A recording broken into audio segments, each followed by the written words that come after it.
forward to your take on the politics of how sight configures social welfare in contemporary India. But just as a way of introduction, Professor Ruparelia is not only associate professor, but also the inaugural Jarislavsky Democracy Chair at Ryerson University in Toronto in Canada. Before that, I think he was for many years at the New School in New York. He has written this very, very well-known book, Divided We Govern, Coalition Politics in Modern India. And then, of course, there is this book, which was a famous response to Perry Anderson's thesis on India, which is called The Indian Ideology. He's done a lot of work on India's new political economy, the rights-based approach, and he has co-edited a volume with Routledge in 2011. Sanjay has essays and edited volumes with Harvard, Oxford, Routledge, with journals such as Comparative Politics, Economic and Political Weekly, International Journal of Politics, Culture and Society, Pacific Affairs, and South Asia. I know for certain that he speaks very well and he also writes very well. So without further ado, then the floor is yours. Thank you, Rahul, for a very kind, generous introduction, and to all of you for attending this morning. I'm going to speak on something that I imagine many who are here today know about, which is India's new welfare architecture. And what I think of as distinctive about it is what I've called, borrowing of course from others, this idea of the politics of sight. Why is it that questions of what we can see and not see are so central to debates over how to improve social welfare in India? So next slide. Unfortunately, I don't have controls on my end. So the first slide you'll see is basically lists a series of landmark reforms that the United Progressive Alliance introduced beginning in 2005, over the long decade that they were in power. This new social welfare architecture. And except for the National Rural Health Mission, which is the second item you see, what is most striking about these new welfare entitlements, in some cases, of course, in many cases, they weren't necessarily new, but what they did was they granted a statutory right to basic social entitlements, which was a novel development in India, and I would say also novel development more generally in the global South, something we've seen in a large number of countries, including India's most important comparators, Brazil, South Africa, I would say even to some extent in China. Next slide. So alongside this new social welfare paradigm that India had introduced, right to work, forest rights bill, right to education, were a series of attempts, and only some succeeded, to actually reform the state as well. The reform of the state was seen as crucial to expanding social welfare and improving its delivery in India.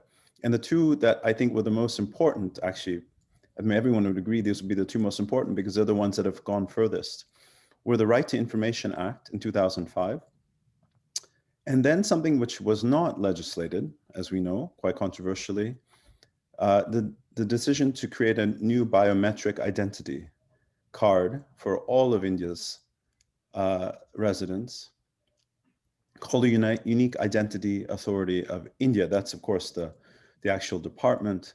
It's called Aadhaar in 2009. And unlike any of these other reforms, it did not have a statutory basis. There was no legislation behind it. It was simply a policy act of the Planning Commission, which, of course, itself, as we know, wasn't even a body mentioned in the Constitution in 1950. The other bills I mentioned there are simply other attempts to create a rights-based approach to improving the delivery of social services, except for the Second Administrative Reforms Commission, which again, I won't talk about today. It was a sort of a stillborn attempt to reform the state. Next slide, please. So what's distinctive about India's new welfare regime? So very quickly, I think there are three things we should focus on.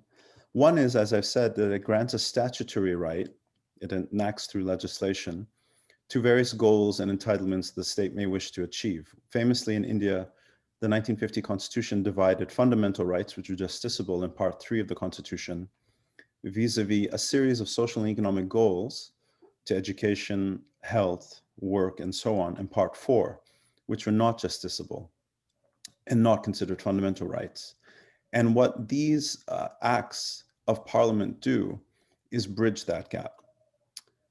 The second is that many of these new welfare measures, although parties have been important at various points, of course they were, it was introduced by the Congress-led United Progressive Alliance, because unions for various measures have played some role. The most important role, I think, in developing these new rights-based measures over the span of 3-4 decades were rights activists, social activists, journalists, well-known academics, progressive bureaucrats, unlike the classic historic route that we saw in many countries when you see the establishment of welfare states, where most welfare states seem to be sort of struggles between labor and capital and their representatives. So parties and unions play a massive role. This was not the case in India. And it has not been the case, I would argue, even in other countries like South Africa and Brazil as well. So something new is happening in the South for these new rights-based measures. And the third thing that I think is very interesting about it is what I call a politics of accountability. That if you think about the patterns of state formation, certainly in the North Atlantic world and Western Europe, North America, what you saw first was the expansion of state capacity, followed by the expansion of the franchise. And these were democratic regimes slowly over time. And the politics of transparency and accountability come quite late. Now, of course, India has had a state for a long time. But I think what's interesting about this is that this new welfare paradigm tried to expand state capacity, I would argue, through measures that would increase transparency and accountability, or at least that was the attempt. And so you see that in the Right to Information Act, which grants every citizen the right to demand information from public authorities within a time-bound manner on activities that pertain to them. There are certain exceptions, exclusions I'll talk about. But what's very striking about this new welfare paradigm is the right to information was also, in a sense, codified in some of the other welfare measures. So we know, for instance, in NREGA, the National Rural Employment Guarantee Act, that there are provisions to conduct social audits by the Gram Panchayat to see that monies are well spent and spent as intended. We also know that there were various consent clauses and social audits and other features which have a quasi-judicial, or actually a proto-judicial aspect in LARA, the Land Acquisition and Rehabilitation Resettlement Act as well. So these mechanisms and procedures of accountability and of transparency, of course, define the RTI, but also crucially, were very important, some of these other welfare measures. And the way I think it's helpful to see this, as the way I've tried to do it in this presentation and this paper, is to say that what's happening here is there's an attempt by advocates of the right to information to see the state.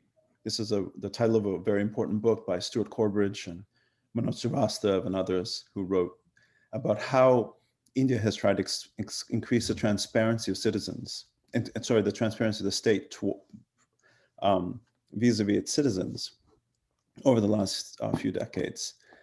So on the one hand, the RTI is trying to expand the capacity of citizens to see the state, but at the same time, the state, principally through Aadhaar, the unique identification measure using biometric data, is trying to see like a state. And this phrase, of course, I borrow from the very famous book by James Scott on seeing like a state, which charts how states try to make their societies legible in order to control them, and also in order to transform them and in order to serve them better, right? There are multiple purposes at work here. Next slide, please. So 3 questions. Why is the politics of sight at the heart of these reforms? I think this is a claim I'm trying to make, that there have been many important welfare reforms in the Global South in the last 2-3 decades, where social rights have been advanced, often codified through the language of rights. But in India, I think, like no other country, the politics of sight has been central to the new welfare regime. The second question is, what is the nexus between transparency and accountability in the RTI vis-a-vis Aadhaar? How are they conceptualized, justified, and operationalized? And then third, the big question is, what have been the ramifications? Next. So here's the general argument I'm going to present. And that vivid, terrifying picture is one that many of us probably would have seen of what a local office may look like. Common to both RTI and Aadhaar is the following argument, claim, statement, that the reason that we have so much poverty and inequality in India is because of corruption. And the reason there is so much corruption is because the state is so opaque, or society is so opaque. So that's the emphasis on transparency and accountability. But then there are key differences. The RTI conceives of the claimants principally as citizens, actively demanding rights, and using the law and the procedures and processes of democracy to claim those rights. Whereas Aadhaar, I would argue, and this may be more contentious, so I look forward to discussion, principally sees its claimants as consumers, passively receiving benefits, and very much using the techniques and resources of the economy and technocracy to achieve those ends. Two principal lessons I think emerge from the last 15 years, a decade of Aadhaar and 15 years of RTI. One is the necessity and inadequacy of law in really grounding both of these reforms. And the second is that in both cases, there have been achievements and failures, but the failures have been to do with this politics of sight, the legibility or illegibility of the state and society vis-a-vis each other, and citizens have disproportionately borne the consequences of that illegibility. Next slide, please. So this is a long story. To telescope it very quickly, the RTI came through a long struggle, as I've said, principally in civil society, using the courts to expand the right to information. The three phases in judicial activism that we typically talk about: civil rights abuses in the late 1970s, post-emergency, the expansion of the court's purview to socioeconomic deprivations of informal workers in the early 1980s, mid-1980s. And in the 1990s, the court turns its attention to corruption and political society in the state. Establishing the right to information came through a number of important judgments in the court. I should add, not least because Himanshu Jha is here and has written what will certainly be a very important book on the RTI. The state itself, the bureaucracy itself, in many ways was trying to advance some of these measures. So you could say there's certainly a dialectic process taking place where right to information is trying to be advanced by the state bureaucracy, civil society activists, and the courts. I would argue, I think that the most progressive intent came from the courts and from civil society in particular, but that's something we can discuss. Next slide, please. How did this inform the activism that's important? Well, I think the language of the law, the repertoire, the imaginary was very clearly captured in the most important organization, which was the heart of the National Campaign for the People's Right to Information, the MKSS, starting with its work in the late 1980s, early 1990s. This was a group that was principally concerned about the right to work and the right to food, but as we know, discovered that many of the claims of the state to granting entitlements to food and work were bogus, and decided that the only way in which you could make that clear was to demand information of the budgets, of muster rolls, of work cards. And I think just two illustrative examples of this, of how the right to information is central to their work, is first their motto: if I know, I shall live. Hum janenge, hum jienge.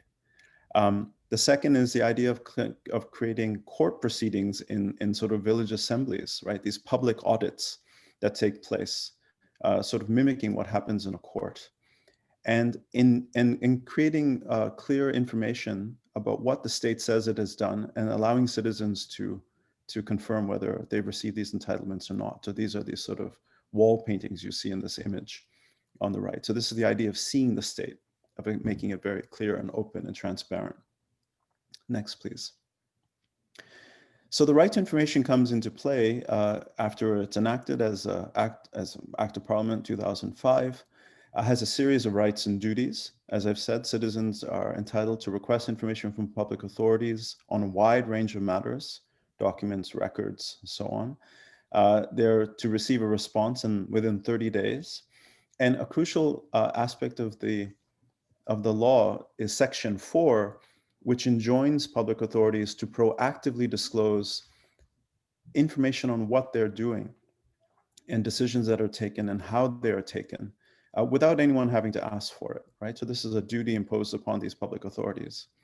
There are, of course, certain exemptions, and the ones that are in the Act are the ones we would expect in India, to do with national intelligence and security, to do with anything that would affect the sovereignty and integrity of the state. But it is a remarkably wide-ranging Act which really empowers citizens, at least in principle, in law. And crucially, there are certain incentives to enforce the Act. There is a very elaborate appeal and grievance redress process in case citizens are not given the information they demand.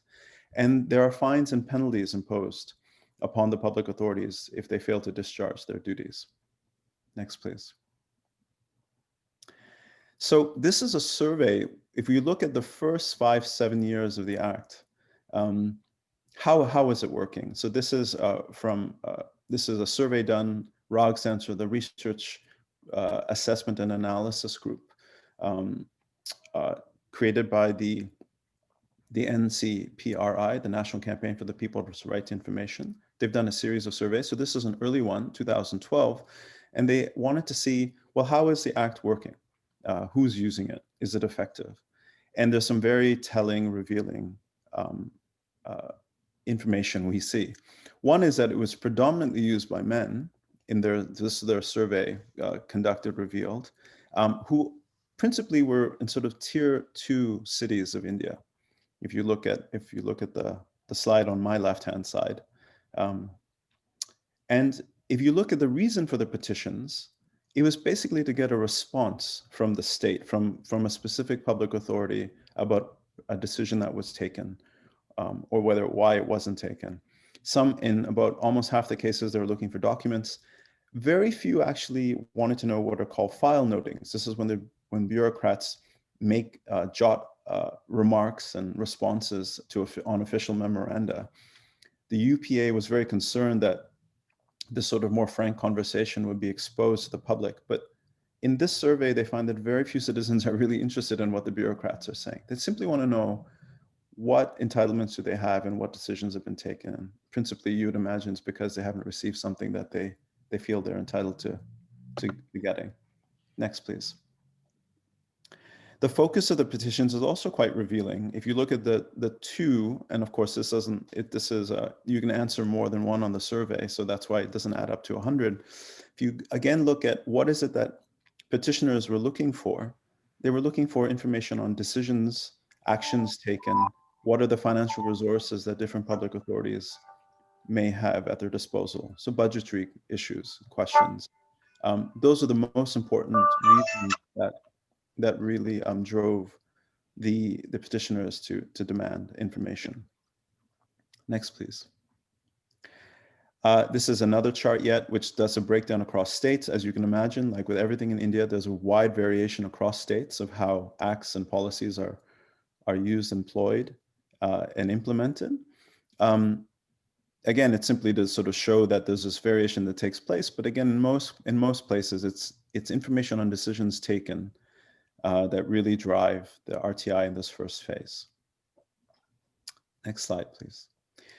And how popular the law has been is clear from this slide.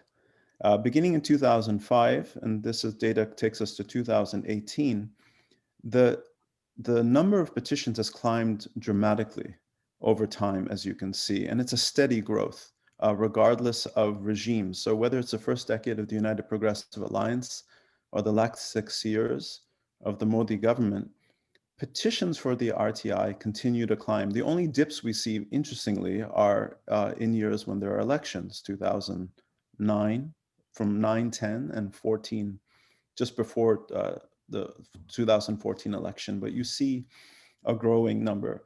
What you also see, alarmingly, is a growing backlog. The opening balance is the green line, and the pink line are the new petitions.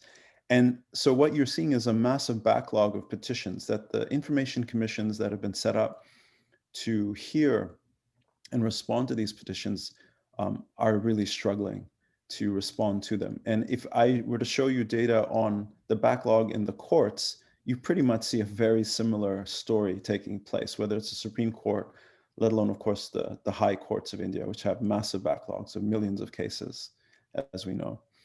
So this mounting backlog is clear. And yes, no, you can go to the next slide. Thank you. And what we see here is something that looks a little neater than that first image I showed you a while ago, but something that's also very similar, that this is massive backlog of petitions, which means that these demands for the right to information are not taking place in a time-bound manner. The idea of structural violence is Akhil Gupta's argument he made in a famous book, that the fact that the Indian bureaucracy is unable or sometimes unwilling to respond to the needs to address poverty in a way itself is a form of structural violence. How the state works imposes structural violence on the poor. And the second phrase, the so-called Indian state is a state that is written by and produced by and constituted by documents, by paper, the Kagazi Raj, by a very important book by Nagamurthy on, I have the title, sorry, Paper Tiger, I'm just seeing it here, that the Indian state is really a state that's constituted by paper, by documents. And that is something that's been there since colonial times. And it's something that she argues has actually been exacerbated by these new rights-based measures. So what we see here is, this is not what you would imagine the architects and the catalysts of the right to information wanting to see, but this is kind of what's happened, that we see this massive backlog taking place. And yet citizens continue to use the RTI and demand it, which one colleague said to me reminded her of an old East European joke, that the food is so bad, why is there so little? So you can look at the RTI in two different ways. One is that it's not working because this backlog is taking place. But on the other hand, citizens continue to put forward petitions demanding information, which shows that they see it as a vital tool and instrument in order to demand some accountability from the state. Next, please. So that's a sort of very broad, quick story of what happened to RTI in that first phase. The UPA also at the same time, and this is sort of the tension, I think, in its own policy framework, I would argue, in 2009 rolled out under the auspices of Nandan Nilekani, or led by Nandan Nilekani, the Aadhaar project, more controversial, using biometric identity cards through iris scans and fingerprints to try to streamline the state. And the argument here was that the corruption in the state in India is because of all these middlemen and also citizens sometimes, and also people who are at the top of the so-called food chain, misdirecting funds, stealing funds, so-called leakages in the system. And there's a lot of evidence for this. Famously, in that period of the time, there's a lot of work by the Planning Commission on leakages, pilferage, misallocated funds from the public distribution system, the PDS. So certain voices in the UPA, certainly led by the Prime Minister Manmohan Singh and others in the Planning Commission, felt that having a way of cutting out this process of directly transferring benefits to citizens, often, of course, in the form of cash transfers, but not always, sometimes in kind, would reduce this corruption. So this is the state wishing to see like a state. And that quote at the top, GPS tells you where I am, Aadhaar tells you who I am, is a quote from Nilekani's own book on this at the time. And very interestingly and controversially, the original motivation for Aadhaar prior to the UPA coming to power was really about national security concerns, tracking illegal migrants in India. during the first NDA regime under Vajpayee. But under the UPA, it was transformed into a more welfare developmentalist project, at least its intent, or at least its rhetoric. And the argument there was also using the language of rights, that Aadhaar would grant a right to an acknowledged existence for many millions of citizens in India who did not have a form of identification vis-a-vis the state, simply because they lived in the informal sector and worked in the informal sector and didn't have many of the sources of ID that others would have. So this is how it was justified. It was justified to give them a right to acknowledge existence. It was further justified, and these are quotes all from Nilekani's work, to make our dependence on the moral scruples of our bureaucrats and middlemen redundant. So again, this is a very sort of jaundiced, cynical view of the bureaucracy in India and of the middlemen, who are of course getting a lot of talk at the moment because of the protests in India around the Mandis. And third, to compel the state to improve the quality of services and immediately give the citizen better access, a deeper awareness of their rights, entitlements, and duties. So Aadhaar was also, it was not formally part of the rights agenda to expand social welfare in India, but the government took great pains to put it under the same rubric, to use the same language and discourse to try to justify it. Next slide, please. And before I get to why that is, just a further set of justifications, and which was more to do with service delivery, which is that Aadhaar would be more efficient, more equitable, and more effective for all the sort of reasons I've just sort of laid out. Next slide. What was it meant to do? It was meant to create an ecosystem, a platform, which would allow the direct cash transfers to be made from government agencies to individual citizens, whether there were pensions, whether there were NREGA wages, scholarships for students, you'll see on the left-hand slide. And they saw this, the architects saw this as performing a number of important functions that would deduplicate databases, fake enrollments on various entitlement schemes to sort of weed them out. It would allow citizens to open bank accounts through a sort of know your customer principle. It would be portable. It would allow welfare entitlements to be portable across India because you could directly transfer them to people's bank accounts. Many schemes would be linked to the Aadhaar. This was the idea. Individuals then could withdraw these funds through bank accounts, authenticated through these various devices, as we've talked about, using fingerprints and iris scans. And for the state's point of view, and this is where the concern came over at surveillance capacities, it would allow the state and its various public authorities to be able to trace and follow these transactions that were taking place. Next slide. And what the UIDAI envisioned in this first phase, this is a slide from around 2012-13, is creating an ecosystem that would apply to all of India for many, many different kinds of transactions. So in the first wave, as they say, it had to do with creating the infrastructure for Aadhaar, giving Aadhaar card identity document to every citizen in India. Wave 2 was to use Aadhaar to transfer funds for the PDS and NREGA and so on. Wave 3 was expanded into other aspects of public services, and Wave 4 was a set of next generation applications. This was seen as a sort of totalizing project. And this quote again from Nilekani is very revealing, that IT was seen as less of a tool than a strategy for public policy reform. Sort of ultimate sort of technocratic envisioning of how the state should work. Next, please. There were very clear concerns from the very beginning about Aadhaar. And so this slide, this sort of image, it comes from a document around 2013 where the agency responsible for administering it, because again, as I said, there was no legal basis for it in terms of law, emphasized strenuously that it would not be mandatory. If you look at a number of things that they're saying what Aadhaar is and what Aadhaar isn't, the one to really look for is the fifth one, that they claimed it would be voluntary. and it would be voluntary all the way through. It would not replace other IDs.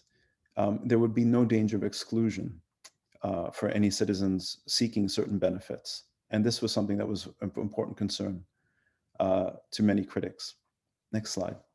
And the reason was a variety of concerns that right from the very start, lots of activists and others made towards Aadhaar. First, as I mentioned, it lacked a legal framework on the privacy of data that citizens would suddenly lose. The second was how secure was the data? There have been a number of instances we've seen where there have been data breaches, also even by journalists who are trying to show how weak the security walls have been. A third concern were, are the biometrics actually reliable? Are they stable? Particularly for a population that is often involved in backbreaking manual work. So fingerprints, how stable are fingerprints in verifying who someone is? The fourth is that Aadhaar really conceived of corruption only in one way, which is identity fraud. But there are other forms of corruption, of course, as we know, collusion between two agents, extortion through coercion. Would Aadhaar really solve any of those problems? There was a lot of skepticism about that. And the fifth is, if the technology didn't work, either because the biometrics were not stable, either because there was limited power supply in some parts of the country, poor internet connectivity, if it didn't work, what would be the ramifications of it malfunctioning, particularly if it was made mandatory in practice, if not in law or in official policy? Next, please. And so these concerns were there mounting as Aadhaar was being rolled out. But they really took a different form once we had a change in regime, which is when Narendra Modi's government came to power in 2014. Modi very famously was very disparaging of the rights-based framework, saying early after he came to power that it was a living monument to the failures of the Congress over 65 years. This was a particular quote on NREGA. But more generally, the new government said that rather than seeking entitlements, in a sort of povertarian discourse, the quote Shekhar Gupta, that the UPA had pushed, it was going to empower India's citizens. So rights-based welfare now was not the solution, but it was the problem. And the solution was actually to take the other aspect of the UPA agenda, Aadhaar, and expand it and really empower it through what was called a jam trinity paradigm, direct benefit transfers, using Aadhaar and mobile payments to direct entitlements through in the form of cash to citizens through the massive expansion of financial accounts in public sector banks in India, the Jan Dhan program, in which all of these accounts and all of these entitlements would be seeded to an Aadhaar number. This is something, again, we know quite well. So this was the new vision. This was going to be the solution, the panacea to corruption in India, and in making the state more effective. Next. What has the Modi government done in the last 6 years? I'm going to try to finish up now. On the one hand, it has undermined the RTI in many ways. It began through a lot of de facto measures. Unlike the UPA, where a lot of the biggest scams were uncovered by RTI petitions, the Commonwealth Games, the Colgate scam, so on, during this government, attempts to find out why certain decisions were taken, controversial decisions, have often been stonewalled. Whether it's demonetization, the sale of the Rafale fighter jets from France, the extent to which public sector banks have protected or loaned to controversial businessmen who are now in charge of corruption. A lot of these petitions, we've learned from the press, have been stonewalled and denied. More crucially, the executive branch, the Prime Minister's office, has failed to appoint many information commissioners. When it came to power, the Central Information Commission, which has a bench strength of 11, had 3 vacancies. By 2018, just before the last election, it had grown to 8. At one point, there wasn't a chief election commissioner for almost a year under this government, which is why you saw that rapid increase in the backlog of petitions taking place over time. They simply didn't have enough bureaucratic administrative capacity. And this was clearly an intent of the government to, in a sense, gut the act by simply starving it of administrative support and funds. It was only because of public interest litigation by rights activists in the NCPRI that the Supreme Court, actually enjoined the executive to make those appointments. So those are sort of de facto measures. There have also been attempts to change the rules and even the law around the act. A controversial set of new draft rules in 2017 that said that if a petitioner were to suddenly withdraw their claim or to die, that the investigation would cease. And of course, given the harassment leading to intimidation and violence and even death of many RTI activists in the country over the last decade, many activists were deeply concerned that this itself would empower people who wanted to silence critics, investigators, and dissent. So that was one set of measures that was tried to push through in 2017. The second was the RTI Amendment Bill 2019, which undermined the autonomy of the information commissions. Before, they had the same status as the chief election commissioner and the election commissioners in India and the election commission. The new law makes their salary, tenure, and allowances something which is determined by the executive branch.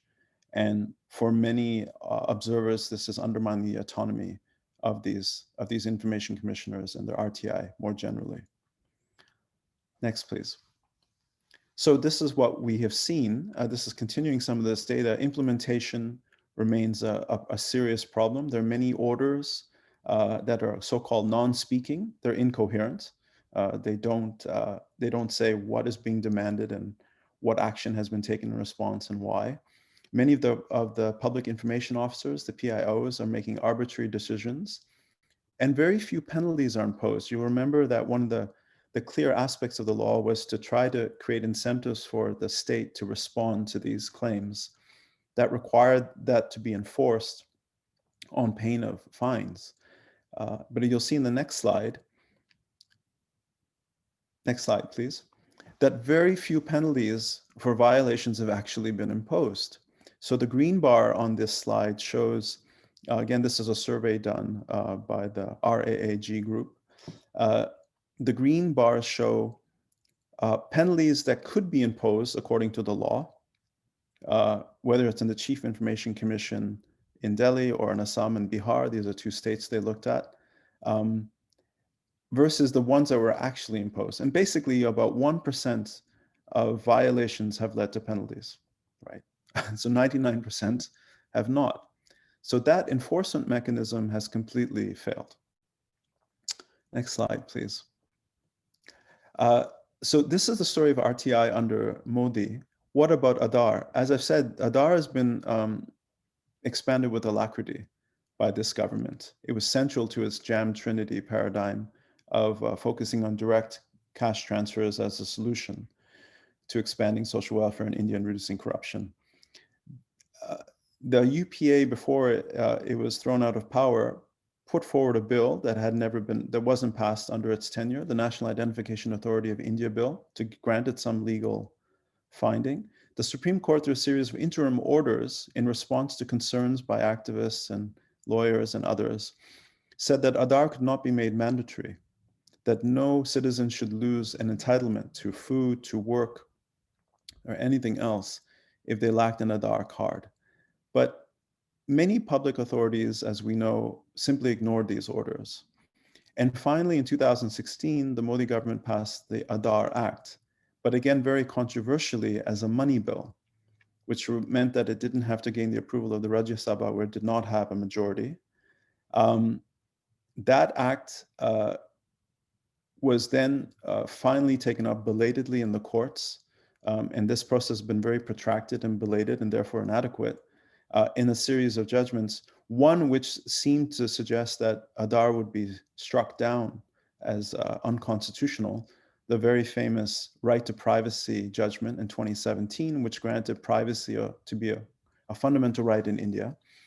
But in 2018, the court, in response to a civil writ petition that was first introduced in 2012, declared that Aadhaar, in a 4-to-1 majority of the court, there was only one dissenting judge, said that Aadhaar was constitutional.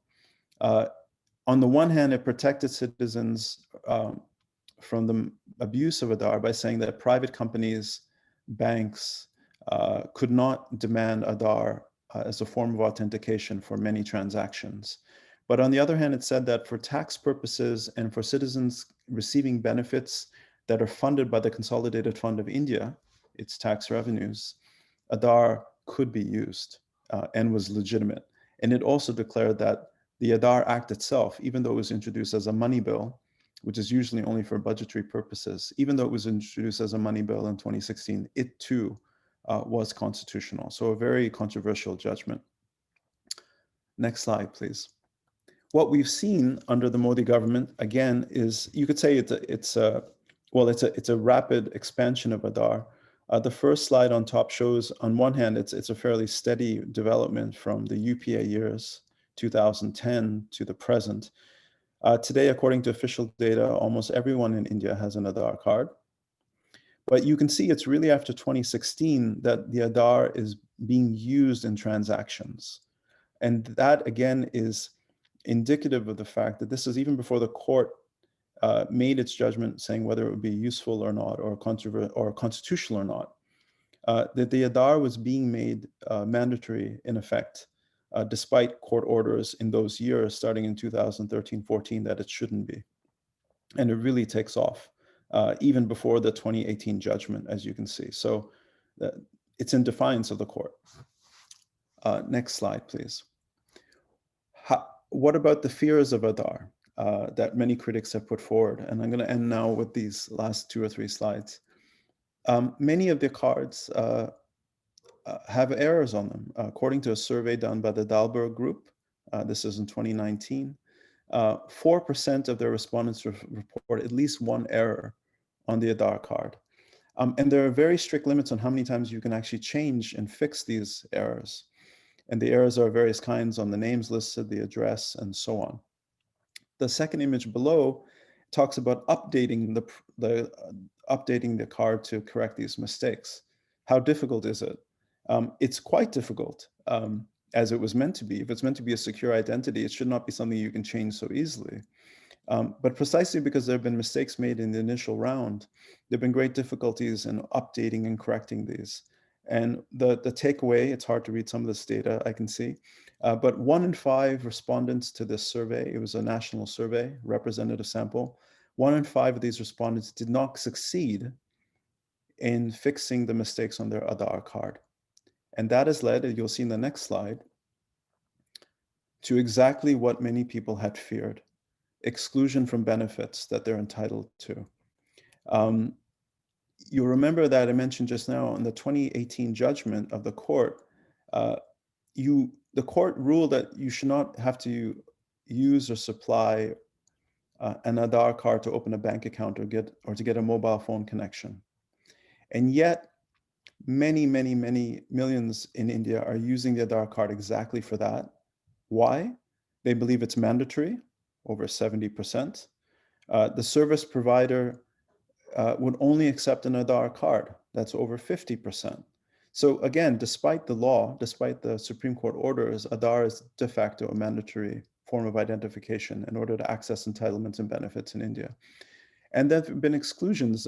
We know the work particularly of Rita Kakera and Jean Drez and others on the PDS in Chhattisgarh and Jharkhand as an illustrative example.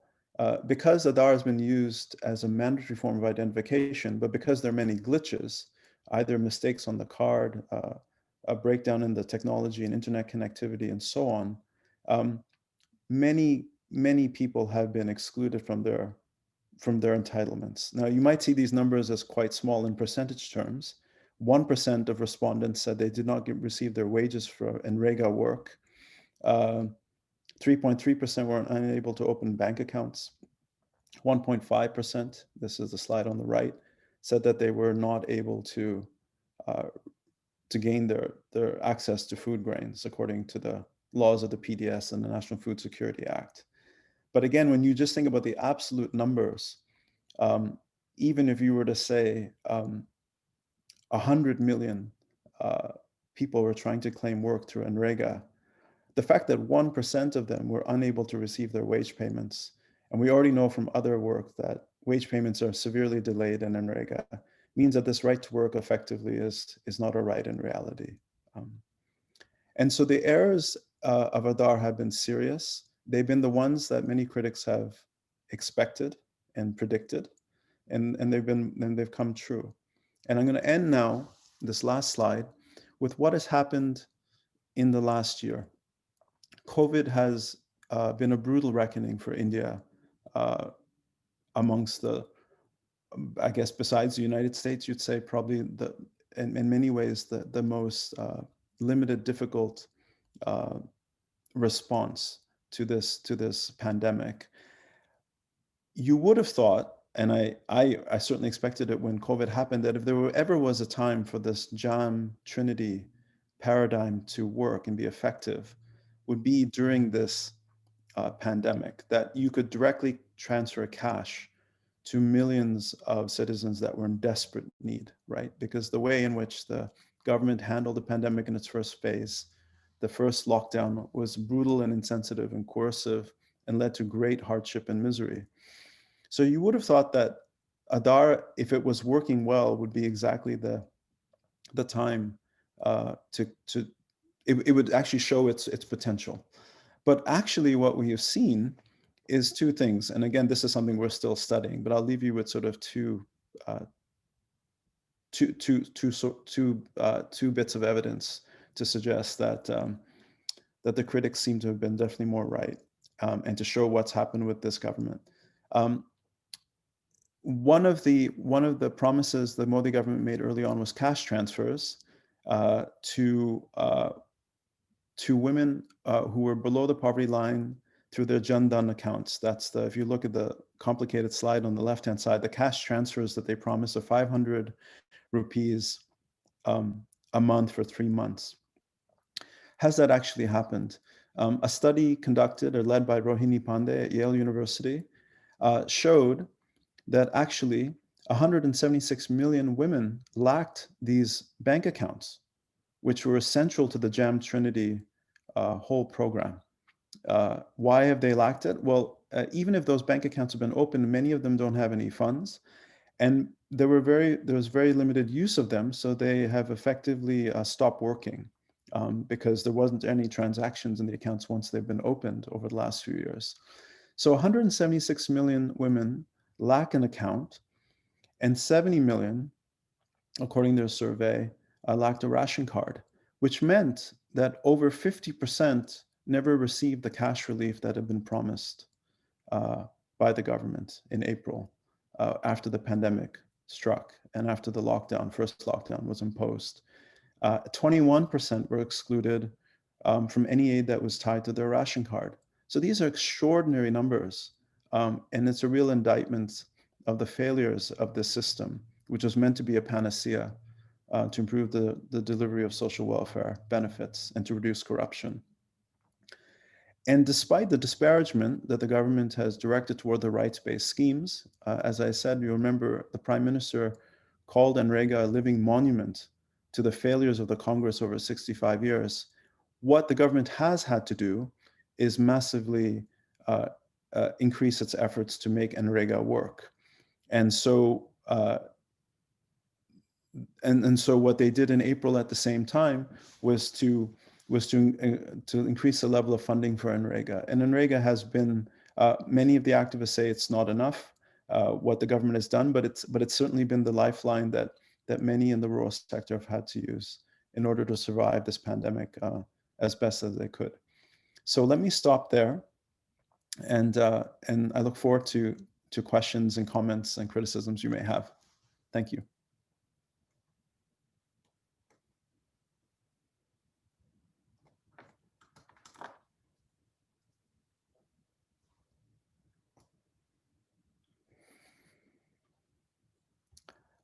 Rahul, I think you're muted.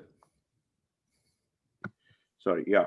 So Himanshu, before Himanshu can ask the first question, let me just welcome also Pralay Kanungo, who is actually a visiting professor in my department and also with my former department in JNU, as well as Professor Asha Sarangi, who has joined us from JNU. Phil, of course, has been kind enough to join us. And Himanshu was there when we began, and Dr. Syed Hossain Zarhani, my other colleague, has also joined us a little bit later. So without further ado, then, thank you very much. There's a lot of update on very, very important stuff that's happening, as well as an analysis of why these things happen, because we have to grapple with both why the rights-based approach came about and also why it's being undermined in the present. So Himanshu, the floor is yours now. Yeah. Thank you, Sanjay, for this excellent presentation. And on account of my own research proclivities, I would focus on RTI. My first question is actually related to my second, is that the evolution of RTI is still an open question. And at least, in my work, I have kind of presented an alternative argument where I see this whole idea of openness came about right since independence, mainly emanating from the opposition parties and some of the government reports of the government committees, which were constituted since 1947. Whenever there's an opposition party in power, you see that this idea of openness being fast-tracked within the system. So for instance, Janata Party, when it was in power, it constituted a committee to look at the possibility of promulgating an access to information act and do away with the Official Secrets Act. Similarly, when VP Singh government came to power, the whole things got fast-tracked. Same thing happened with I.K. Gujral when he was the prime minister during the UF government, whereas the Congress party kind of dragged its feet. So this whole idea was actually an ideational push, which has happened, which was kind of a churning between the nested norm of secrecy and the emerging norm of openness. And this was kind of, as you have rightly pointed out, this was a long drawn kind of a churning. This was a long drawn debate within the state. And had the state thinking not moved in the favorable direction towards openness, they would have dealt with the social network or social activist in a different manner, in a different way. So it was only when in 2005, it had actually moved categorically towards accepting the norm of openness that these social activists actually had a role to play. I mean, I'm not taking anything away from the social activists of MKSS or NCPRI, but what I'm getting at is it was a long run process of state thinking being transformed from within as well, and that is somewhat overlooked in the mainstream narrative on the evolution of RTI. Which brings me to the second question: the same kind of ideational churning is seen when RTI is implemented on the ground. So if you see RTI as a continuum, one end of the continuum are the information seekers, and the other end are the information givers. And the relationship between the two is often tumultuous. So the study by RAG or NCPRI actually look at the applications and the patterns of applications. But I feel, and my own work on Bihar has actually shown that one has to kind of go behind these applications to see who are the users and why are they using RTI. And if one kind of disaggregate these things and do a kind of an ethnographic kind of a study, one finds out that there are different categories of users. So one is a one-off user, institutional user, so NGOs use it. But there's a core of RTI, I think, in my view, are these RTI activists, popularly known as RTI activists, whom I call as agents of accountability. And they are the ones who are pushing the system towards accountability, right? And so, and motivations are various. There are political motivations, non-political, just seeking accountability because you are activists. But surprisingly, on the ground, I have seen that RTI has also become a tool for what they call verchasva or dominance, where they are using RTI to establish dominance at the local level, politically or socially, especially in a state like Bihar or Uttar Pradesh, where the local level dominance is very important. And this was, do you think that, if RTI was a result of a churning between the nested norm of secrecy and the norm of openness, there is a new kind of churning which is now taking place on the ground, where the bureaucracy or the state is still reluctant to part with information, because information, of course, is power. And these RTI activists are kind of pushing them to divulge information which they don't want to divulge. So there's a kind of a new kind of churning which is taking place. And the dilutions which have actually emerged on the ground, emerged throughout UPA, and also now NDA has actually fast-tracked these dilutions, are a result of this new kind of churning which is taking place. And ultimately, it is in the hands of the citizens to make RTI stronger. As we can see that, NCPRI recently had a campaign called "Use RTI to Save RTI." So they had a target of 10,000 applications per month or something, which they had requested citizens to file. And my last question is related to this crossover between the directive principles of state policy and fundamental rights, which you were talking about. And so I think MGNREGS, right to education, all have policy precursors, but right to information does not have a policy precursor. So in a way, right to information is it signifies a policy departure. It does not represent a policy continuity, so to speak. How do you think that right to information then is a different kind of a right from MGNREGS or right to education? And Aadhaar is, of course, completely different in a way. So how do you compare? Are they comparable? Can you compare between the two? Thank you. Those are three big questions. Yes, I don't see any other hands, so I'm assuming. So thank you, Himanshu, and I really look forward to reading your book. So I think when you think about the evolution of RTI, I mean, we could probably say, there are a number of conditions that are necessary or factors, and you might come to the conclusion that they're all necessary and none singly are sufficient. So the account I've given, it does focus on the courts and the activists. I think I'd read a paper, actually I've read one of your earlier papers, precursor to your book, which talked about this internal process. And so I defer to you on what happened inside the state and the bureaucracy. It was sort of, the three opposition governments you mentioned, of course, are the ones I studied in my first project, Divided We Govern, the Janata Party, National Front. So I'm not surprised that they pushed it. They were pushing it for a long time. But I think I would still make the argument. I mean, we can look at you can make this argument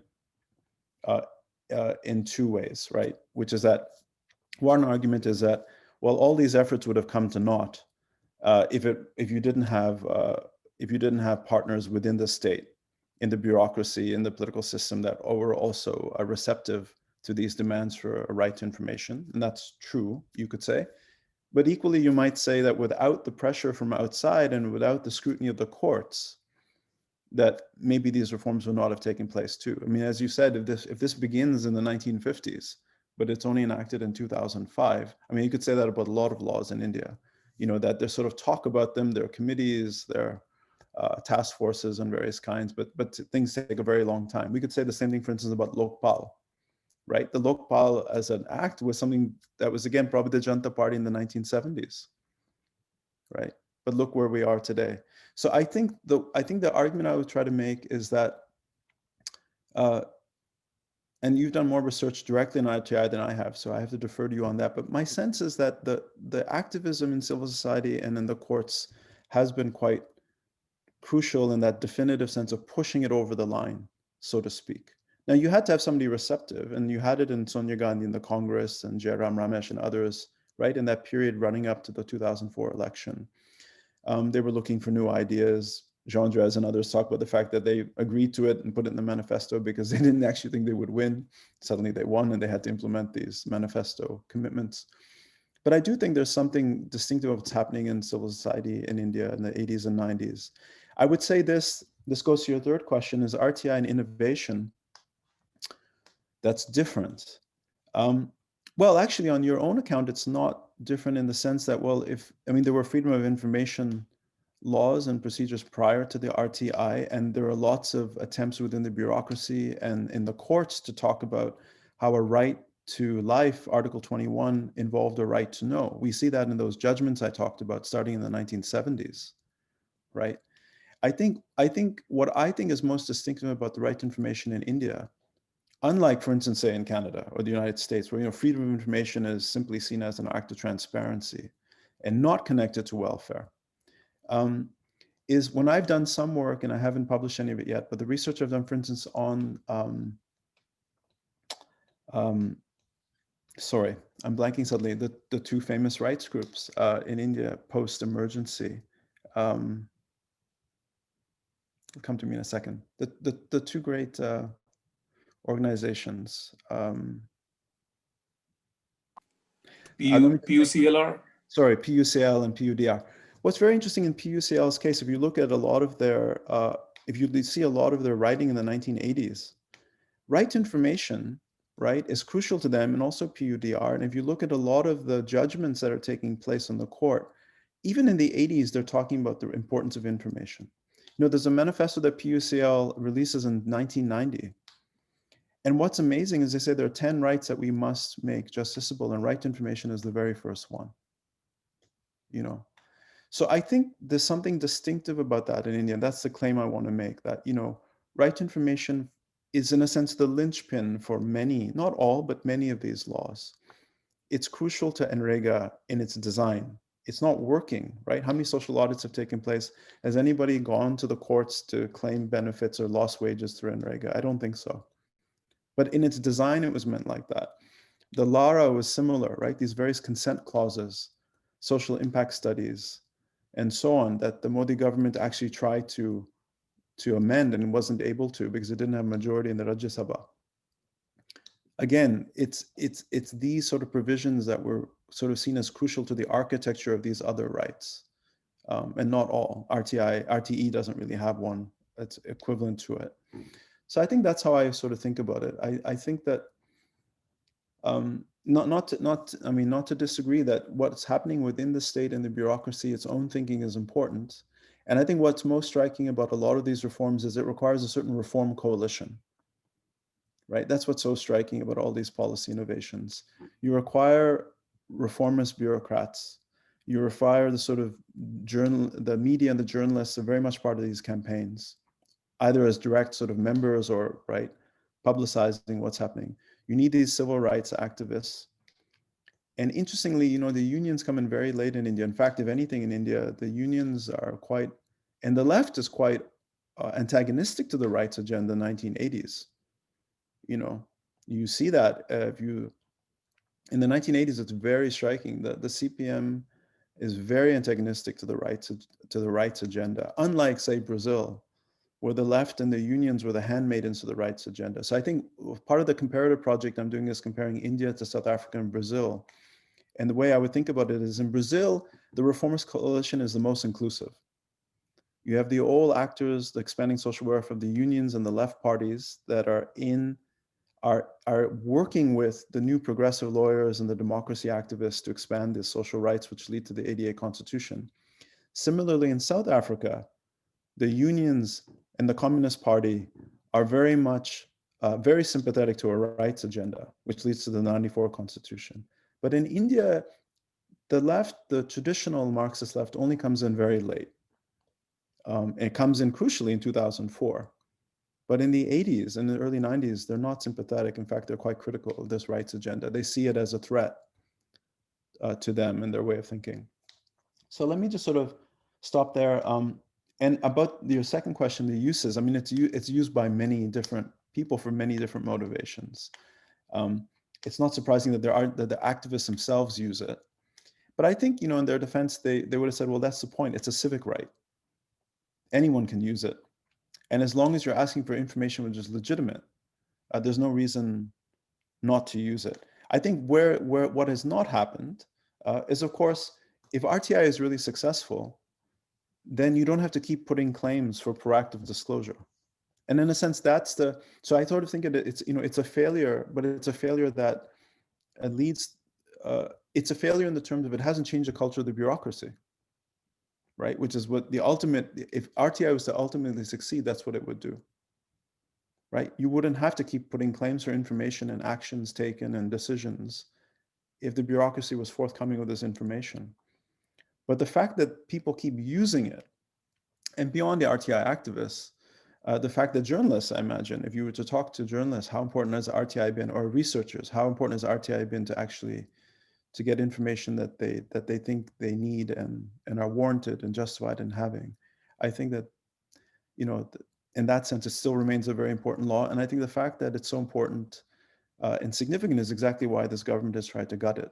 The UPA, as you said, we should be clear, even Prime Minister Singh himself had great concerns about RTI from the very beginning. But as you said, under this government, it's a different level of suppression. And the fact that they want to suppress it shows you why it's a very important tool and a power. Because otherwise, why would you stop appointing commissioners and change the rules and undermine the budget and so on, unless you realize that it had teeth.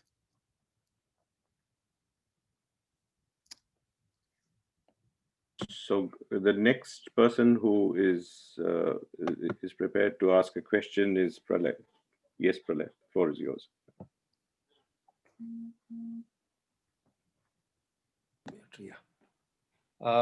Yes, Sanjay, it's really fascinating. I really enjoyed it. And though it's actually a politics on welfare transparency, I think it signals, like it's a statement on Indian politics in many ways. Seeing the state, politics of sight is really, very important at present situation.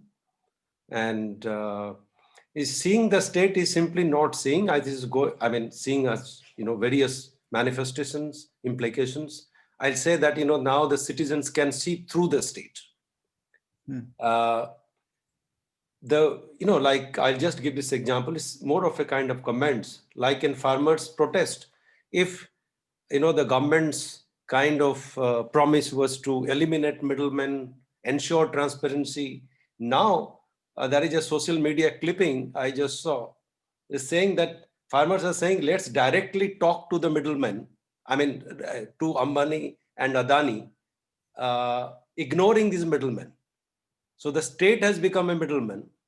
And the farmers actually see that, they can see through what's happening. Already the godowns are made. Already their deals have been done. So as you have said, as you have shown that, like the Supreme Court, the case is there, right? It is still sub judice, but the government goes on, implementing these decisions. You have shown it. So this is happening across. And I think in the protest movement, it is becoming very, very clear.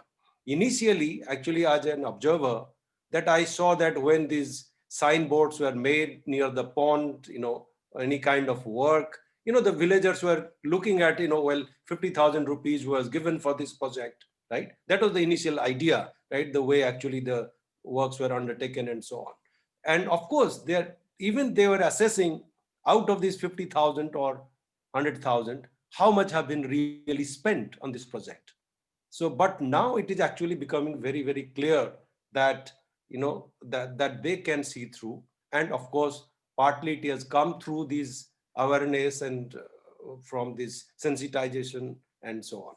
The second part question is this, you talked about this 53% only, did not have access, right? The transfer, right? You showed that, 53%, and because they didn't have bank account, that the bank account were frigid, frozen, because there are no transaction. But I don't think that, but these accounts could be revived even if there are no transactions. I think that, perhaps the government is aware of this. And I think one instruction and one, kind of instruction goes to the banks that they can always revive. So I don't think, that would in any way be an obstruction, right? to access to these accounts. So money could be transferred on that part. Then the last part, I think, on this, well, you made so many things, right? I just stop here that, this information IT as a strategy and a tool. In fact, this government is actually using it both as a strategy and a tool. Well, the strategy and tool is not for the kind of transparency, but to basically for the upliftment of the party or, Modi himself, right? So I think it's very usefully, very intelligently it has been done. So if you see that, Modi's victory, I think, the transfer of this gas to people and farmers in the 6,000 rupees. So I think this has been very well used as a tool as well as strategy. I think I stop here. Thank you. Okay, no, thank you very much. I really like your phrase, seeing through the state. And also the idea of the state being the middleman. And I think here, your comment can take us in two different directions. I hear the first one when you say citizens can now see through the state, right? It's in a sense, right? I imagine what you're intending to say is that it's the illusions have been lifted in a sense that, what do we think about the state? And I think what I find really striking politically about what's happening in India today is, on the one hand, I think that makes more sense to me about understanding the groundswell of opposition that grew, and then it was also mobilized, of course, and manufactured in many ways against the UPA in its last years, right? That's when you had a sense of like, we can see through this state. This state is corrupt, and it's corrupt in many ways. And of course, Modi rode and fanned that mobilization, and he rode that wave to power in a sense. What I find deeply puzzling, so I really would love to be enlightened by the rest of you about this. What I find amazing is, if you were to take Modi as a leader, as an autocratic populist, okay, and then you say there's Boris Johnson and there's Trump and there's Erdogan, there's Bolsonaro, and so on, and you look at how their ratings have fared during their rule, and particularly since the pandemic. According to the surveys I read, sitting here in Toronto, of what's happening in India, right? Indian surveys, Modi's popularity is still remarkably high, despite serious performance failures, right?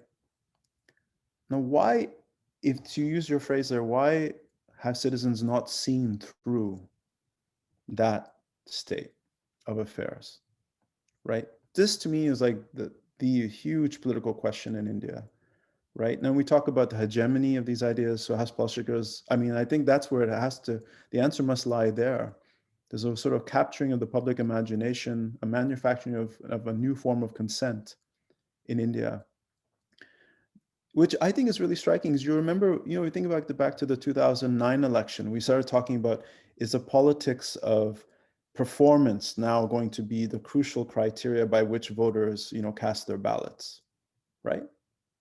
And there's all that literature, 2004 to 2009, like the politics of performance really now matters, Well, so I don't understand this new politics we're in that sense. Forget its own sort of hyperbolic goals that the government says it will say. We will double farmers' income by 2022. We will create millions of new jobs every year. We will do this. We will do that. And yet its popularity and its hold on power, of course, there are serious challenges. The farmers' movement's the most serious challenge to it. And that's what's so striking about it. But up until now, demonetization, failure of increasing labor-intensive manufacturing, whatever the goal might have been, it's so striking that even if citizens can see through the state, they still have not given up on this regime. They still support it. And so I find that really fascinating. I think the idea about what you said, you're absolutely right, these bank accounts can be revived.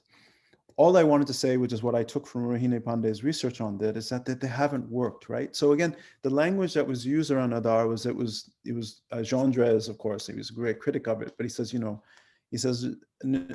Aadhaar was, interestingly, when you read his writings, he said there are all kinds of reasons Aadhaar might be good. We do need a source of identification. It might help in all kinds of ways, but if you make it mandatory because of all these because of the unreliability of the data and the systems that are required to make it function, and because of the threat and danger of surveillance, that it could be used as a tool of surveillance.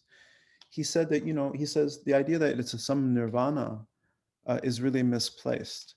And I think that's all I was trying to say, is that I remember thinking in March when the pandemic happened, like this would be the real test of this new paradigm.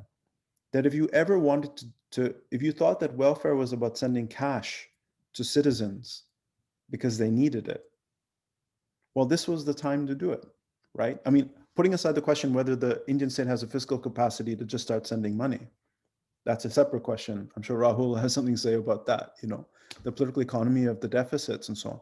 But let's say that the money is there. Many governments, regardless of the money there or not, they had to respond, right? This is a once in a century kind of catastrophe. It hasn't worked.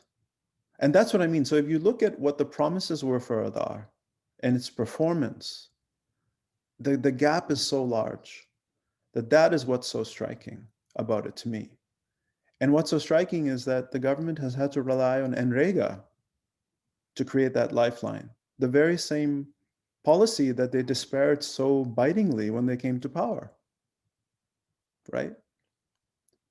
And in that sense, the architects of the rights-based bills were very prescient. They wanted to make them statutory rights so that when there was a change of government, you would not simply have a change of policy. If you wanted to change the policy, officially, you had to have a new law. And of course, that's what they've tried to do.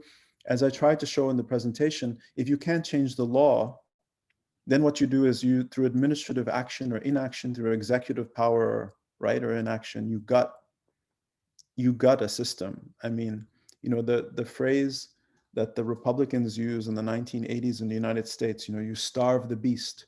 If you cannot change the laws on welfare, you just simply deprive them of funds and everything sort of shuts down. Well, that's what's happened in this government. So I think that's all I was going to say. And I think your last point, of course, is true, that IT is, for this government, I mean, if there was ever a leader that was a master of IT, certainly as a political tool and as a strategy, it's our prime minister today, right? The fact that, I mean, you talk about the idea of middlemen. Well, there's no official spokesman. There are no press conferences. There's direct unmediated communication between the prime minister and his followers through Twitter and the Namo app and Man Ki Baat, and right, like this is the ultimate sort of populist technique, that you have direct unmediated communication between a leader and their followers. And all these intermediary institutions are exactly the problem. So you could, I mean, I'm playing a little bit with the idea of middlemen, but all the intermediaries is what this regime is trying to say are the problem. Whether they're independent political institutions, whether they're media, whether they're middlemen, whoever it might be, it's the middle, these buffers, these checks and balances in a good liberal sense, but also the sort of the things that frustrate in India. So you see both sides of the debate. Again, I think that was, if you think of Nilekani's early vision, when you read his writings, it was this idea that suddenly there would be this sort of an anti-pluralism in this vision, right? That we shouldn't have too many institutions, too many actors. It clogs the system. It creates too many opportunities for graft and corruption and waste and inefficiency and so on, right? What you need is an all-powerful state which has a direct link to its citizens. So yeah, all points are sort of really well taken. Thank you.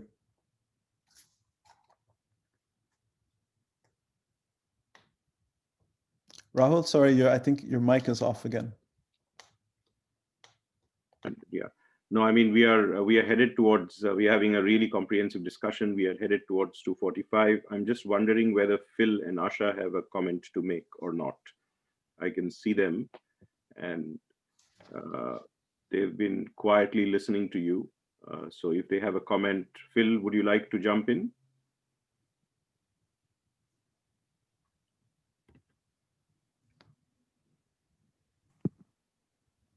Sorry, no, I don't. I mean, I have a comment, and it's a fantastic presentation, Sanjay. I enjoyed it. I'm going to have to mull over it, but I don't really have I don't have a question. No, sorry. Mm-hmm. Asha, would you have a comment? Hi, Asha. Good to see you. You have to unmute yourself. You have to unmute yourself. Okay. Hi. Hi, Rahul and Sanjay and everybody else, Pralay, so many of us, Philip. Nice to see all of you. Jay, I see. It's really good, Rahul, that you have started this initiative, and I always look forward to these talks. Sometimes I miss. So it was great listening to Sanjay after a long time. No, I really don't have any comment, except I would like to share something that I recently faced. I think that will speak volumes about the stack of files or the imagery that Sanjay was showing us. As a chair of the department, I was asked to appear in the appellate before the commission for something on which we had been extremely, we had committed no mistake in responding to an RTI. This is just an example to suggest how much bureaucratization and, repetition of communication has happened. First appeal, second appeal, and it also has led to a system whereby at times, particularly in certain institutions, and JNU is one of them these days, for the reasons best known to all of us, I don't want to dwell upon it, that people are filing RTIs for the issues on which the information is already available on the website of the institution's website. One of the reasons I was told informally was because there are budding lawyers, or just, this gives them a kind of apprenticeship.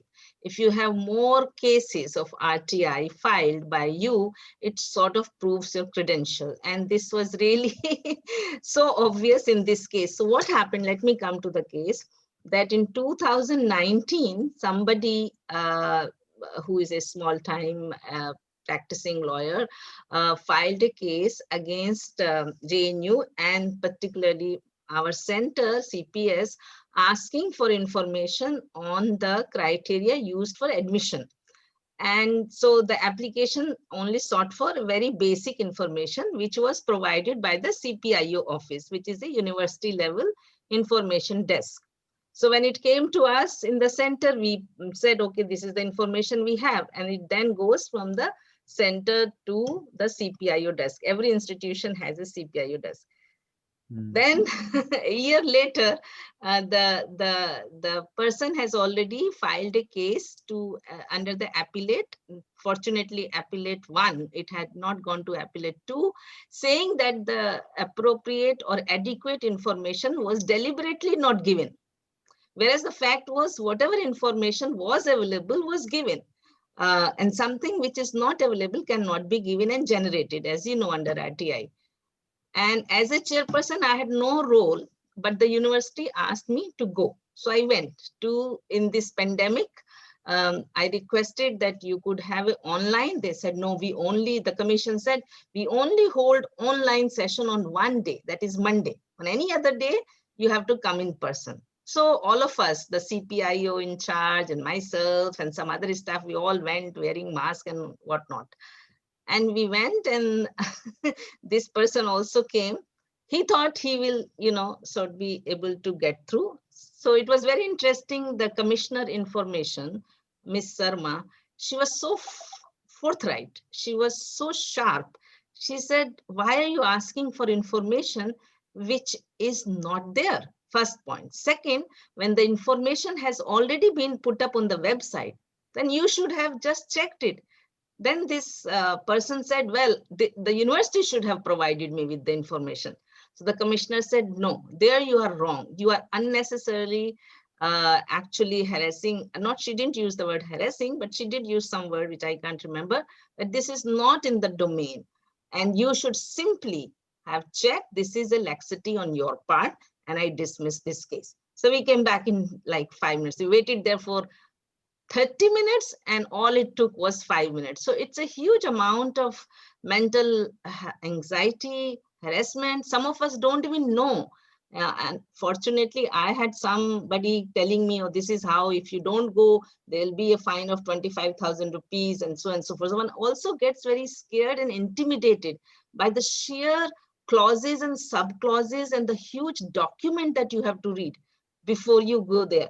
And for an academic, it's really something which one fears about. So your work on RTI and Himanshu's work on RTI is something that we would love to hear. And in JNU, we have already so many RTIs that each one of us is now actually reading through the RTI Act and looking at various provisions. So in some way, RTI has made us, every now and then, when there is something we have to take a decision on, just to be very candid, take a decision on in the faculty. Rahul has been in the center, so I'm saying it because Rahul can very well understand what I'm talking about. Every now and then, even in a small center like ours, when we have to take a decision, we have to think whether we are writing or doing something on which there would be an RTI or not. So RTI has entered our private and public sphere so intimately that one is always being very cautious. This is something I think we can theorize or talk about, but just wanted to share my thoughts on my experience. Thank you. Thank you. Yeah, thanks. It's very important things. I actually have some thoughts because I think Sanjay's presentation is very thought-provoking, but I want to provoke him in another direction, which is actually his direction. I don't know whether he will be defensive after he compares India with Brazil and South Africa, but I don't think that's going to happen from what he has just said, which is that, is the RTI then becoming more like a facade that looks good on paper? You know, I want to make this provocative statement. Yes. It's certainly a very important act, and it is so important that it has entered our imagination. I remember even when I was at the Center for Political Studies in JNU, for various things, we would certainly think more carefully about our paperwork after RTI came into vogue. But if you are faced with a situation, and where I will beg to disagree with Pralay, today, of course, the farmers are on the borders of Delhi, right? With so much dug up that they can't go beyond the borders. And for the first time, Amit Shah and Modi have said that they will not repeal the laws, but they can amend it. Now, this is like a very big concession, all right? But it is actually political naivete that has led to this situation. I remember when studying the political economy of 1991, Dr. Manmohan Singh never thought of reducing the subsidies. I mean, India was confronting the World Bank and the IMF, but the Prime Minister understood the politics very well, and he also understood, maybe he had a certain social democratic vision, and he was able to argue that we are not going to kill trade unions, we are not going to remove the fertilizer subsidy, we are not going to do away with the MSP. This was at the height of the balance of payments crisis. Now today, of course, the fiscal situation in India is not great, but you have all these surpluses that you could use for your National Food Security Act to give to migrant labor, only because you had the godowns of the Food Corporation of India and Captain Amrinder Singh was sending those trains to different parts of the country. The government has become so pro-corporate, and the farmers, of course, could not see this. I mean, these laws, I'm writing about the FCRA amendment of 2020. Not even the best lawyer knew that they're going to amend the FCRA laws. Introduced on probably the 20th of September and cleared by the president on the 29th with no debate in the parliament. when the Voluntary Action Network India is saying that you have to send it for parliamentary consultation to a consultative committee. Right. So what are you talking about RTI? I mean, today, Mr. Chidambaram can be put to prison until he feels bad enough. What are you talking about RTI? And the rumor is that, Peter Mukherjee and others were actually had a company which was owned by Mukesh Ambani. And Mukesh Ambani was never called by the Enforcement Directorate. What I'm making is that if there was transparency, RTI is not, you can't put an RTI to find out whether tomorrow the BJP is going to have a law 2 children in the country. I mean, for this, you would actually have to have a very good base inside the RSS to know what the BJP is thinking, right? You can't find it out through any RTI law. You have amended the farm laws. Now, there may be many good things. I mean, if some of us believe that, markets can work, maybe it could have happened. Maybe there are problems with the intermediaries, but if you look at the question of democracy, how can you upturn the fiscal structure of the country when agriculture is a state subject without consulting any state? And Harsamrit Badal, she was the agriculture minister. Forget about RTI. She resigned from a cabinet position and the government did not relent. So clearly people have no understanding of what is going on at this point in time. And it is because they don't have any understanding. When they have the understanding, and farmers really are, I mean, what is happening to farmers in India looks new to us today because we've forgotten the farmers' movements of Mahendra Singh Tikayat. I mean, for many years, there was peace in India, right? But when we were growing up in the city of Delhi, these farmers' movements, I mean, go back to the literature of the 1980s. And I mean, in fact, the big puzzle in India's political economy was, why have these farmers' movements vanished? Now, the problem is that they have come back. And they have come back because there is no transparency. So much so that the Home Minister of the country is saying, I mean, I can tell you that even with the old FCRA laws, and this is something that the UPA government had initiated, that you need a Home Ministry clearance. Using this Home Ministry clearance, they have, cancelled something like 20,000 NGOs. Yeah. I can give you the example of Amnesty. I have read their writ petition. Amnesty has not been charge sheeted. There is no FIR against Amnesty. The Enforcement Directorate has gone hammer and tongs. And no RTI applications. In fact, Amnesty and Greenpeace both converted themselves from INGOs to domestically funded organizations because they lost their FCRA permit. Right. So in fact, the point I'm trying to make is that the ideation that is taking place within the state, and you cannot even call it the party, because you see, the BJP under Mr. Vajpayee was a very different BJP from the BJP that you see today. It could invite General Musharraf to Agra. It could invoke some sympathy, some hope and expectation among the people of Kashmir in terms of what is famously called insaniyat. So, it is not something that you can explain through just party ideology. There may be many people within the BJP, and I hear those stories as well, who are unhappy with Mr. Modi. But they cannot do anything as long as people keep voting for him. Right. I am told that even Govindacharya has gone hammer and tongs against the government. So, the point is that, I'm not trying to take away from your sort of civil society story. I still think it's very important. And I think it's a very important question which you can uniquely address. And I think your answer was very comprehensive and very sympathetic to all sides. But rather than say that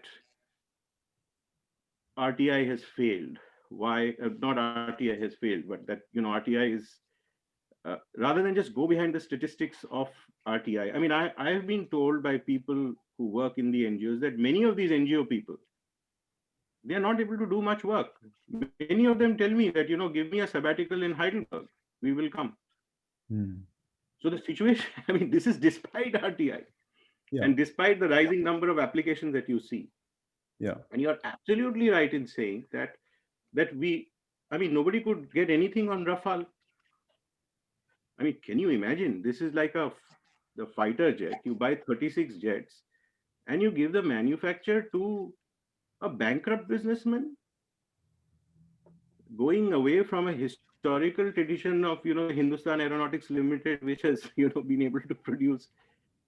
I mean, I'm not saying that you have to go public sector, but you don't give it to a bankrupt businessman, right? You can certainly try the Tatas, you can try the, many others, or you can try maybe connections between the Tatas and the Hindustan Aeronautics Limited. So the point I'm making is that your arguments actually seem a little bit defensive on the side of transparency at this point in time. And it actually goes to show that the state is very important. I mean, look at what Mr. Modi could do in the first 4 years with that kind of a command over the state. And look at what Mr. Modi is able to do now with this kind of, I mean, he's also saying that national elections and state elections have to be held simultaneously. I have a friend who told me a couple of weeks ago, who is in the RSS, who said that, the next bill is going to be two-child family. And today you see Pragya Thakur talking publicly saying that the people who belong to this country should not have family planning, but the people who don't owe allegiance to this country should have family planning.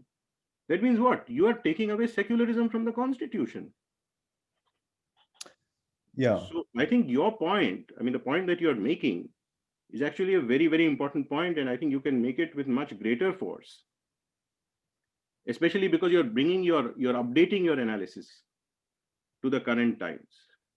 So I appreciate everything you said, and I agree with the broad thrust of everything you said too. So just to sort of say, this paper was meant to focus really on the relationship between transparency, accountability, and social welfare reform. Right. That was the focus. And because we are also concerned by what's happening in India, and so we're talking about these larger politics in which this is now becoming embedded, which is really crucial. So I would just say, to respond to both what Asha had said and what you just raised, I mean, I would agree with you, both of you. I mean, so the bureaucratization that's taking place, I mean, this is the thesis of this remarkable book by Nayanika Mathur, Paper Tiger, right? Now, where she says basically what we've created is, in a sense, as she says, it's a documentary Raj, which is now gone sort of on steroids. In fact, I remember when I did one interview at the, I guess it was at the Planning Commission a while ago. They're all confidential interviews, so I can't say who it was. The person basically said, we've computerized the Raj. And it gets at that idea. So I think that danger is always there. And that might go to your point of, is RTI becoming a facade, at least one aspect of that. I think also what Asha had mentioned that, what Prime Minister Singh had called vexatious petitions, right? That you can use RTI and misuse RTI and abuse RTI in all kinds of ways. There's always a potential for that. And that's clearly the case. I think the larger point I would sort of make about that example that Asha had given us, right? About RTI and how it's sort of being misused in some cases. I would sort of say two things. I think one, it raises an important question about, let's say you believe transparency is important, and of course we all do. And we think that for the most part, we want more transparency rather than less, given the nature of our states. And this is even before an autocratic sort of populist turn that we've seen in many states, let alone sort of neo-fascist. Right. So we sort of think that this is very important. But there is a legitimate question on what are the limits to transparency. There's a book by, which I haven't read yet, by Arkon Fung, who's talked about the politics of transparency. It says, you know, at one point, every right has a limit. So at what point do we want to limit this right? Now, the RTI itself has a limit, which is about national security and sovereignty of India and confidential memos from foreign governments and so on. So I think that's a legitimate question we want to ask. But I think what it reveals, if I can say this, is the fundamental mistrust. I think that I didn't talk about that in the presentation. So I think I would say that this politics of sight in India, which the RTI and Aadhaar were sort of the two pillars of when it comes to welfare, what they really expose and reveal is a fundamental distrust in state-society relations. That for the proponents of RTIs, we distrust the state to be an honest state. And from the point of view of the state, we distrust our citizens to be honest citizens, right? It's a fundamental distrust that's taking place. Now, what's interesting is that at the same time, there's a politics of hope in the RTI. That, I mean, this was the original vision, I think, that if we use this, it will slowly change the culture of the bureaucracy. And I think that's what, right, hasn't happened. And again, we need more fine-grained studies of that. I mean, are there certain states or for certain sectors, for certain types of transactions, programs, right, activities, where you do see a change in that culture? I mean, these are qualitative studies. There might be some quantitative basis to it. We need more studies of that, because even the presentation I gave is very macro national level. We have to kind of get down and say, you know, how is it being used? But I think that's fundamental distrust in state-society relations is what's so palpable. And all of the things that you said, Rahul, I mean, I completely agree with, which is to say that, you know, I mean, is it being a facade?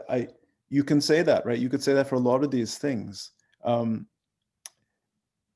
I think the what I would take away from it is this, is that what I would say on the bills themselves, because that was the focus of the presentation, from RTI to the Land Acquisition Act to, and so on and so forth. I think those in particular, NREGA, there were criticisms from the beginning. You know, is it too elaborate? Is it too bureaucratized? Is it too, I mean, Yamini Iyer has made a series of critiques, which I think are very important, saying, you know, is it too rule bound? Does it not give enough autonomy and discretion to frontline bureaucrats to problem solve? I think it's a very important RTE. She makes that criticism of very strongly. And I think it can be true that, you know, if you stipulate and codify so many different rules, you know, you sort of, in a sense, also, I mean, you basically jam up the state itself, right? Like it has to, it's no longer thinking and acting and improvising. It's sort of following rules. So I think that there's a critique there, which is really important.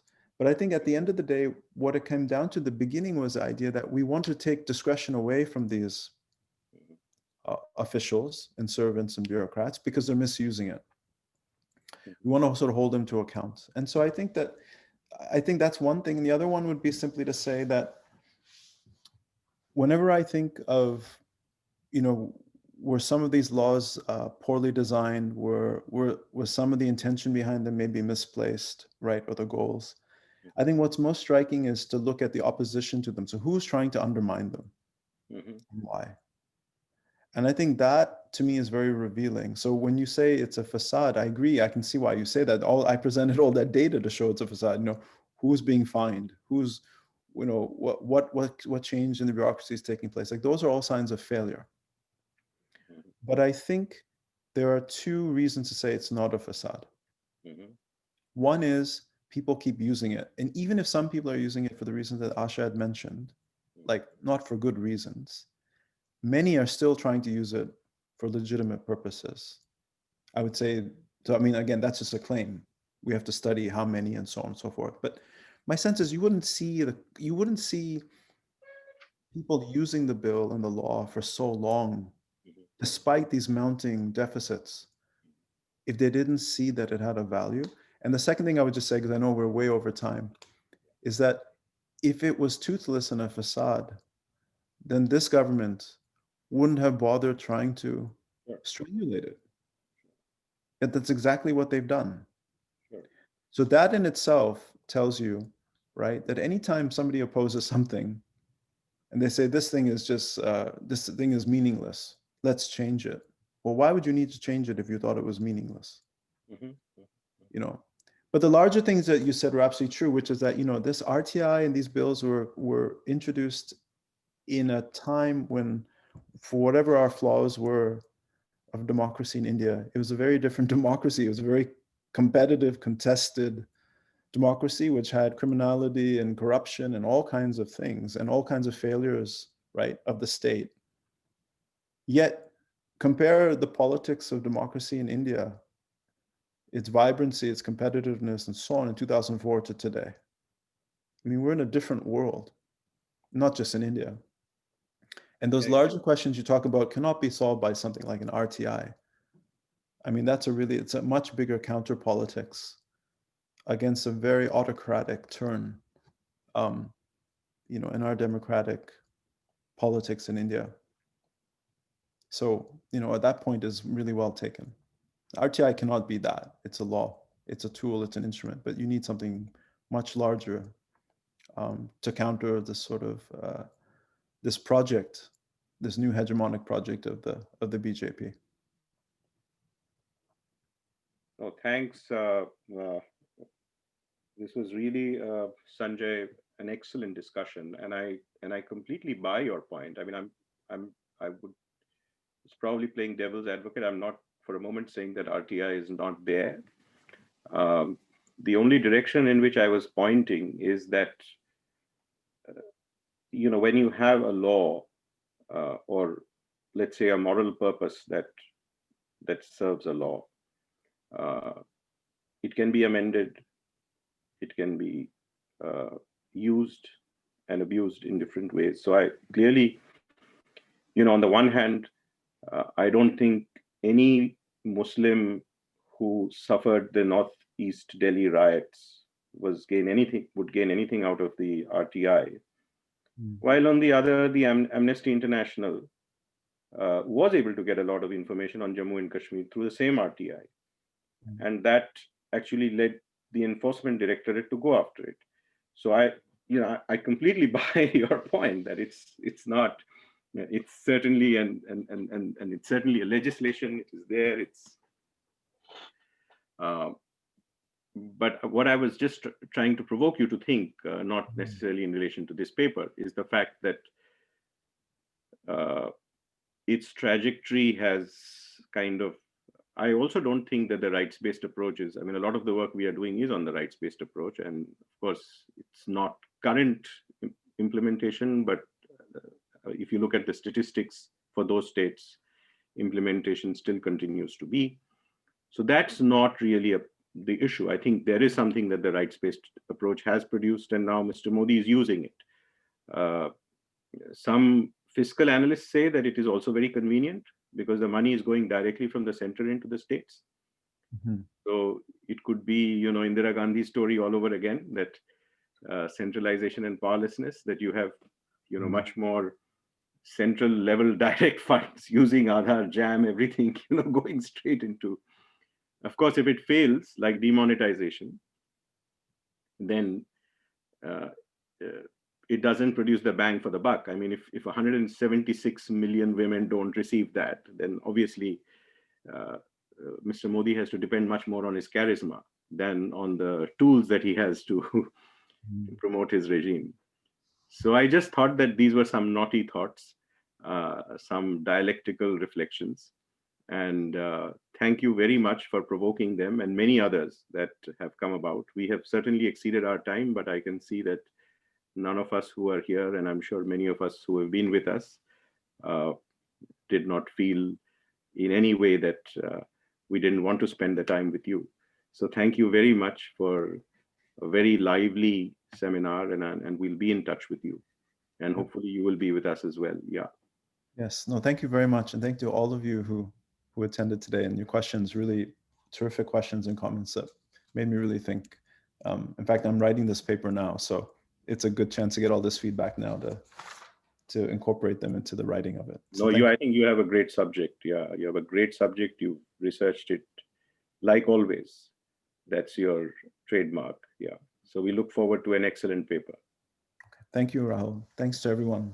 Himanshu, Pralay, Asha. So see you soon then, and we'll be in touch, Sanjay. Yeah. Okay.